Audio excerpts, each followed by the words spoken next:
Chappelle has a new comedy series out on Netflix. I have not seen it yet. I like Dave Chappelle. The reason I like Dave Chappelle, he can be very vulgar. If you are offended by bad language, never, ever, ever listen to Dave Chappelle. I grew up with a lot of sailors in my house. I'm very used to the bad language. On the golf course, I would make a sailor blush. I will admit it. I got to work on it. I know. Part of sanctification. I like Dave Chappelle. Here's why I like Dave Chappelle. He has got to be the smartest comedian in the business, hands down, period, the end. He has got to be the smartest comedian out there.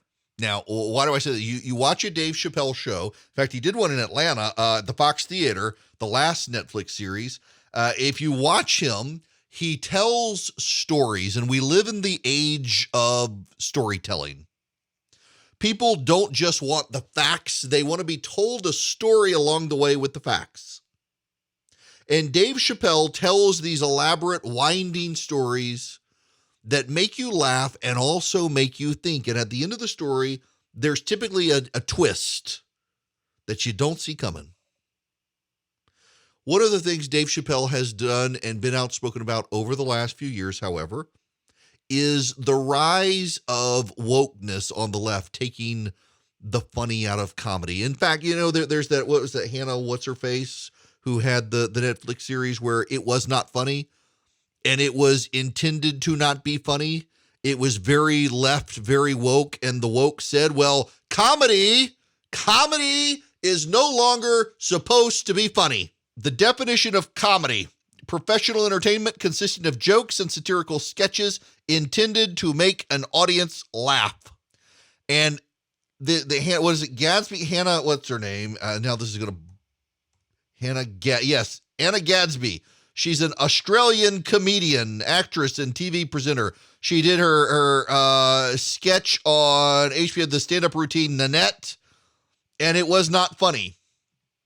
It was a supposed emotional narrative. Let me just read this to you from Netflix.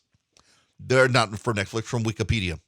The work includes social commentary, especially about LGBTQ and women's perspectives and mental illness, evocative speech punctuated by comedy, and a motive narrative of Gadsby life, learning, and what her story offers to the world. Yeah, it wasn't funny. And yet, if you said it wasn't funny, you got attacked as being a bigot, as being a transphobe, as being a hater of the people with mental illness. Here comes Chappelle, who is actually not only deeply funny, but deeply deep. He weaves these stories together.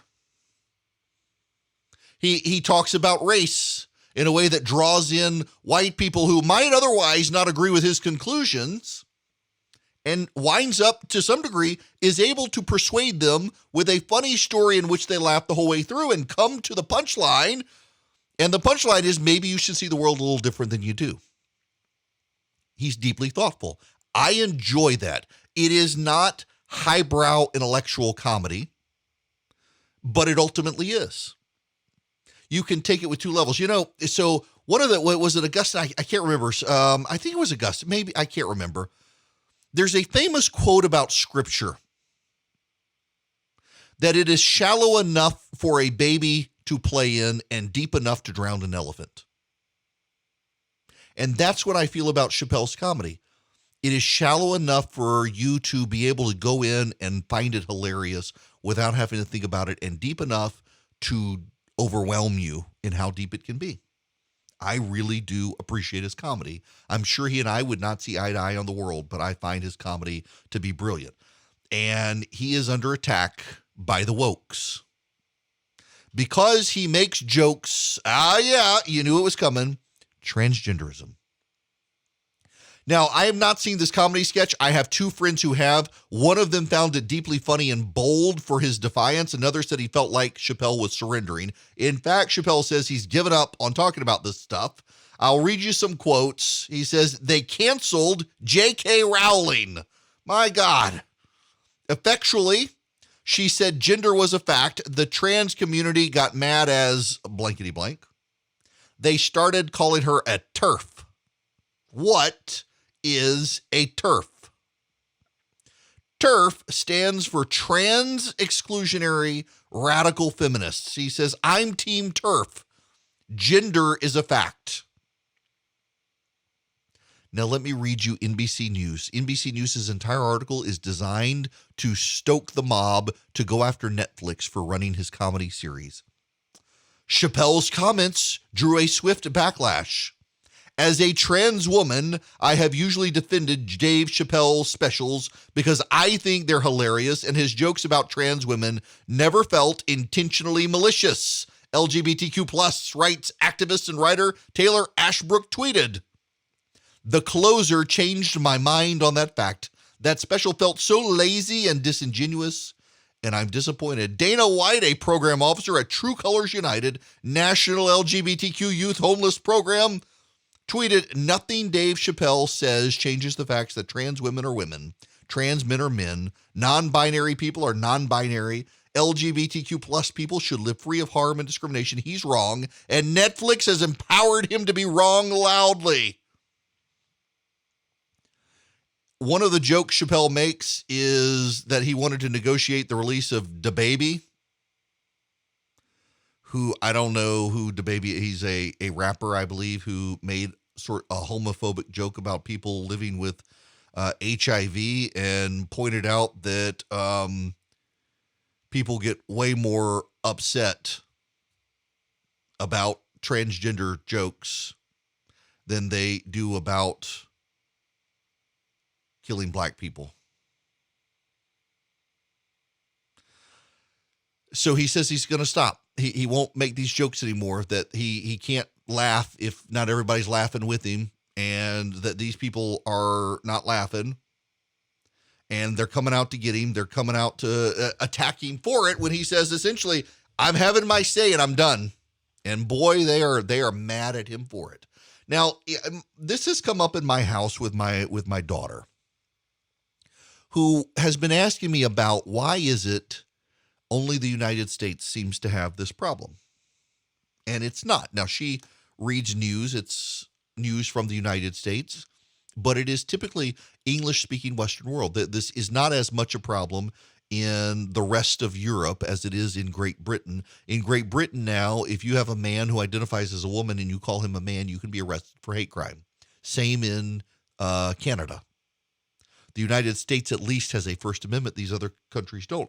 What is interesting, however, is while transgenderism is not exclusive to white people, it is predominated by white people, and not just any white people. It is predominated by upper income secular white people. Now, again, we're in postmodernism, and people look at the exceptions and say they are the rule. There are people who are neither rich nor white nor secular who identify as transgender. They certainly exist. But predominantly, it is white, upper income, and secular. Now, what should that tell you? That this is not something that happens regularly in Africa, in Eastern Europe, in Asia.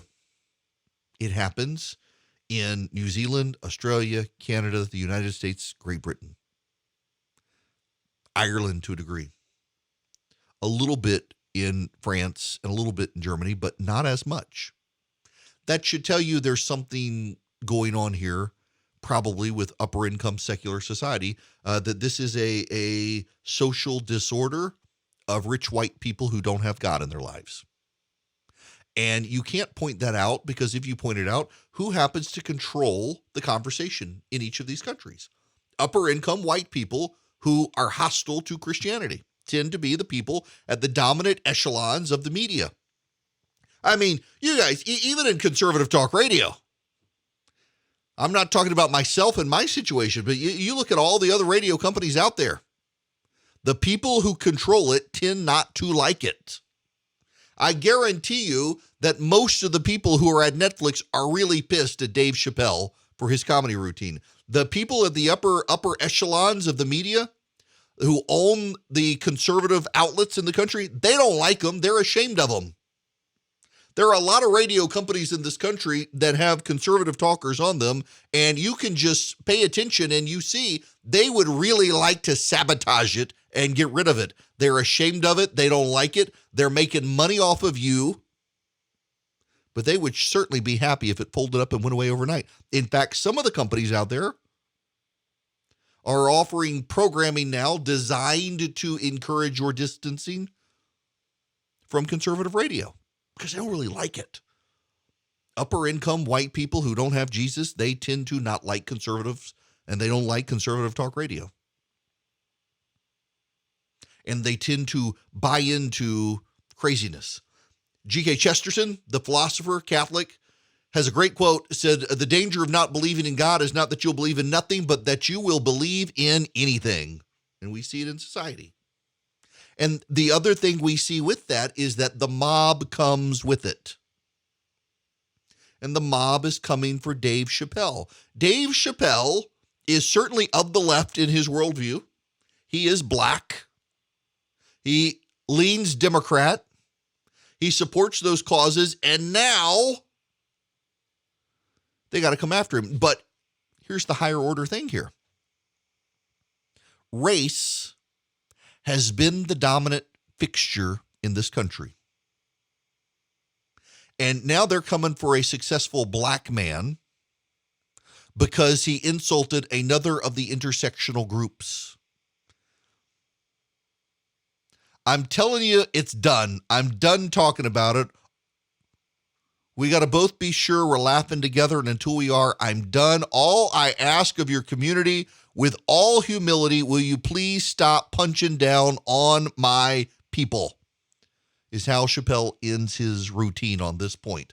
Let me read you again the way NBC covered this, designed to stir people up. His comments only served to rile up black, queer, and trans people who said Chappelle failed to recognize that those identities are not mutually exclusive. The trans movement has invaded the space of women, where we now have the term TERF, trans exclusionary radical feminists, who believe you actually have to have a uterus to be a woman. And now the men of the world are even better at being women. Laurel Hubbard won an award for being a trend-setting female sports hero. Bruce Jenner converts to Caitlyn Jenner and wins an ESPY award as a female athlete. Anything you women can do, we men can do better, except have babies. And now they're coming for a black guy. I got to tell you, if you want to understand why culturally Hispanic and black voters are starting to leave the Democratic Party and move culturally, conservatively towards the right, it is these issues. When suddenly a percentage of people that amounts to about 0.5% of American society says, we get to now dominate you and you must look up to us and you can't make jokes at our expense and we are in charge and you black man better shut up because you're successful, tends not to go the way they want it to go. And perhaps they should be listening to what Chappelle's saying. He doesn't care. He just thinks they care too much.